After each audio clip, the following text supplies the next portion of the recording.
Item ಯಾವುದೇ ಇರಲಿ try ಮಾಡಿ ಆಚಿ ಚಿಕನ್ ಮಸಾಲಾ. ಆಚಿ ಚಿಕನ್ ಮಸಾಲಾ.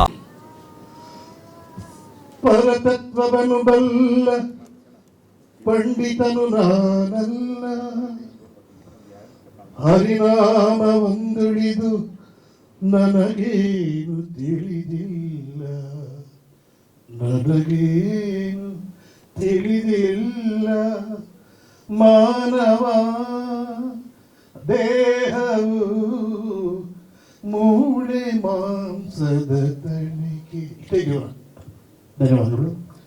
ಕಲಾವಿದರಲ್ಲಿ ನಾನು ಸೀನಿಯರ್ ಸಿಂಗರ್ ಆಗಿ ಸುಮಾರು 70ಕ್ಕೂ ಹೆಚ್ಚು ಕನ್ನಡ ಸಾಂಗನ್ನು ಹಾಡಿದ್ದೇನೆ. ಮಾಮೂಲಿ ಡುಯೆಟ್ಟು, ತತ್ವ ಹಾಡು ಎಲ್ಲ ಹಾಡಿದೆ. ಬಟ್ ಈ ಚಿತ್ರದಲ್ಲಿ ಒಂದು ವಿಭಿನ್ನವಾದ ಹಾಡನ್ನು ನನಗೆ ಹಾಡಲು ಅವಕಾಶ ಕೊಟ್ಟಂಥ ಇಡೀ ಚಿತ್ರದ ತಂಡಕ್ಕೆ ನಾನು ಧನ್ಯವಾದ ಹೇಳಿ ಇಷ್ಟಪಡ್ತೇನೆ. ಅದರಲ್ಲೂ ಮನೋಹರ್ ಸರ್ ಅವರು ಅವ್ರ ಹೃದಯವಂತಿಕೆ ಅಂದರೆ ಅವರು ಯಾವುದೇ ಚಿತ್ರ ಮಾಡಿದ್ರು ನನ್ನ ನೆನಪಲ್ಲಿ ಇಟ್ಕೊಂಡು ವಿಷ್ಣುವರ್ಧನ್ ನೀವು ಒಂದು ಹಾಡಾಡಿ ಅಂತ ಆಡಿಸ್ತಾರೆ. ಇದು ನನ್ನ 3ನೇ ಚಿತ್ರ ಅಂತ ಕಾಣುತ್ತೆ. ಭಾಳ ಹಿಂದೆ ಶಿವರಾಜ್ ಕುಮಾರ್ ಒಂದು ಸಾಂಗ್ ಆಡಿದ್ದೆ. ಅದೇ ಇನ್ನೂ ಹಲವಾರು ನನ್ನ ಅವಕಾಶ ಕೊಟ್ಟಂಥ ಹಿರಿಯ ವ್ಯಕ್ತಿಗಳು ಮನೋಹರ್ ಸರ್ ಅವರು ಮತ್ತು ನಮ್ಮ ವಸಂತ್ ಕುಮಾರ್ ಅವರು ನನ್ನ ಗಾಯನ ಅಪಾರ ನಂಬಿಕೆ ಇಟ್ಟು ವಿಷ್ಣುವರು ಚೆನ್ನಾಗಿ ಹಾಡಿದ್ರೆ ಹುರಿದುಂಬಿಸಿ ನನ್ನ ಹಾಡಿದಂಥ ವ್ಯಕ್ತಿಗಳು ವಸಂತ್ ಕುಮಾರ್ ಅವರು. ಮುನ್ನುಡಿ ಈ ಚಿತ್ರ ಇನ್ನು ಅತ್ಯಂತ ಯಶಸ್ಸನ್ನು ಕಾಣಲಿ, ಕೆಲಸ ಮಾಡಿದಾಗ ಎಲ್ಲ ತಾಂತ್ರಿಕ ವರ್ಗದವರು ಎಲ್ಲ ಬೆಳಕಿಗೆ ಬರಲಿ ಅಂತ ದೇವರಿಗೆ ಪ್ರಾರ್ಥನೆ ಮಾಡಿದ ಮಾಧ್ಯಮ ವರ್ಗದವರಿಗೆ ನಾವು ಕೇಳ್ಕೊಳ್ತಾ ಇದ್ದೀನಿ. ನಮ್ಮ ಈ ಚಿತ್ರ ಬೂಸ್ಟ್ ಮಾಡಿದ ಕೇಳ್ಕೊಳ್ತಾ ನನ್ನ ಮಾತುಗಳನ್ನು ಮುಗಿಸ್ತಾ ಇದ್ದೀನಿ. ಧನ್ಯವಾದಗಳು. ಧನ್ಯವಾದಗಳು ವಿಷ್ಣು ಸರ್. ಮೇಘನಾ, ತಾವೇ ಹೇಳ್ತೀರಿ. ಎಲ್ರಿಗೂ ನಮಸ್ಕಾರ. ಹೃದಯದ ಬಾಗಿಲು ತೆರೆದರೆ ನಾನು ಬೆಚ್ಚಗೆ ಮಲಗಿಕೋ ಅದರಲ್ಲಿ ನೀನು ಜಗವ ಮರೆಯುವೆ ನಿನ್ನ ಕಂಡರೆ ನಾನು ಜನ್ಮ ಪೂರ್ತಿ ಜೊತೆಯಲ್ಲಿ ಇರುವೆಯ ನೀನು.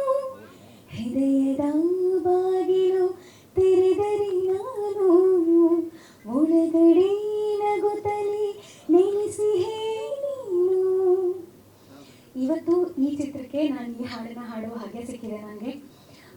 ಶ್ರೀ ವಿ ಮನೋಹರ್ ಸರ್ ಅವರಿಗೆ ಸುಮಾರು ಪ್ರಾಜೆಕ್ಟ್ಗಳಿಗೆ ಹಾಡಿದ್ದೀನಿ ನಾನು, ತುಂಬ ಒಳ್ಳೆ ಸಾಂಗ್ಗಳನ್ನು. ಹಾಗೆ ನಾನು ಚಿಕ್ಕವಳಿದ್ದಾಗಿಂದ ಮುತ್ತ ಮುತ್ತ ಮುತ್ತ ಅಂತ ಹಾಡ್ಕೊಂಡು ಅವ್ರ ಅಭಿಮಾನಿ ನಾನು. ಅವ್ರ ಹಾಡುಗಳನ್ನೆಲ್ಲ ಹಾಡ್ತಿದ್ದೆ, ಈಗಲೂ ಹಾಡ್ತಿರ್ತೀನಿ. ಸೊ ಅವರು ಅಭಿನಯಿಸಿರುವಂತಹ ಒಂದು ಚಿತ್ರಕ್ಕೆ ನಂಗೆ ಹಾಡೋ ಒಂದು ಭಾಗ್ಯ ಸಿಕ್ಕಿದೆ ಸರ್. ನಿಜವಾಗ್ಲೂ ತುಂಬ ಖುಷಿ ಆಯಿತು ನನಗೆ. ಹಾಗೆ ಈ ಅವಕಾಶವನ್ನು ಕೊಟ್ಟಿರುವಂತಹ ಮನೋಹರ್ ಸರ್ ಅವ್ರಿಗೂ ಕೂಡ ತುಂಬ ಧನ್ಯವಾದಗಳು ಮತ್ತೊಮ್ಮೆ. ಹಾಗೆ ಈ ಹಾಡನ್ನು ಹೆಚ್ಚು ಕೇಳಿ ಎಲ್ಲರೂ ಹಂಚ್ಕೊಳ್ಳಿ, ಹಾಡಿನ ಜೊತೆ ಚಿತ್ರವನ್ನು ಗೆಲ್ಲಿಸಿ ಅಂತ ಚಿತ್ರದ ತಂಡದ ಕಡೆಯಿಂದ ನಾನು ಆ ತಂಡದವಳೆ ಅಂತ ನಾನು ಭಾವಿಸಿದ್ದೀನಿ, ಹಾಡಿದ್ದೀನಿ. ಸೊ ಹಾಗೆ ಇಡೀ ಚಿತ್ರತಂಡದ ಕಡೆಯಿಂದ ನಾನು ಎಲ್ರಿಗೂ ಕೇಳ್ಕೊಳ್ತಿದ್ದೀನಿ, ನಿಮ್ಮೆಲ್ಲರ ಆಶೀರ್ವಾದ ನನ್ನ ಮೇಲಿರಲಿ, ಚಿತ್ರತಂಡದ ಮೇಲಿರಲಿ ಅಂತ ಕೇಳ್ಕೊಳ್ತಾ ನಮಸ್ಕಾರಗಳು.